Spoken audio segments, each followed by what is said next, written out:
বর্তমানে বেশিরভাগ মানুষই প্রফেশনাল বডি বিল্ডিং আর ফিটনেসকে এক করে ফেলে আর বলতে থাকে টাকা ছাড়া বডি হয় না, টাকা ছাড়া বডি হয় না। আর এই সব বলে বলে তারা ফিট থাকার ট্রাই করে না, এতটাই ডিমোটিভেটেড হয়ে যায় যে জিমেই যায় না। ভাই টাকা তো লাইফে জরুরি, সেটা যে কোনো ক্ষেত্রেই, কিন্তু ফিটনেসটাও তো জরুরি। অনেকে বলতে শুনি ভাই টাকা নাই তাই জিমে যেতে পারি না, কিন্তু জিমে যাওয়ার অনেক শখ। আরে ভাই আপনার শখ তো আপনাকেই পূরণ করতে হবে, অন্য কেউ তো করে দেবে না। শখ পূরণ করার ট্রাই করেন, টাকা কামান, পরিশ্রম করেন।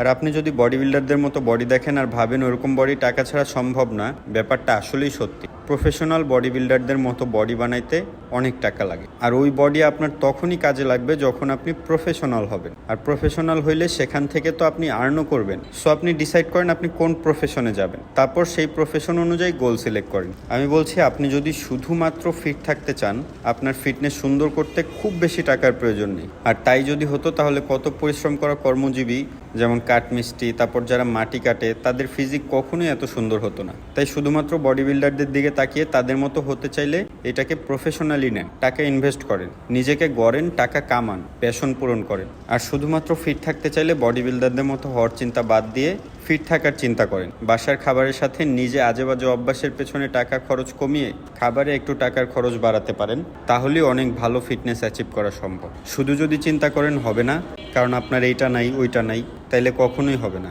আর যদি চিন্তা করেন হবেই, দেখবেন যা যা নাই তাও কোনো না কোনোভাবে ম্যানেজ হয়েই যাবে। So do it bro, stay positive.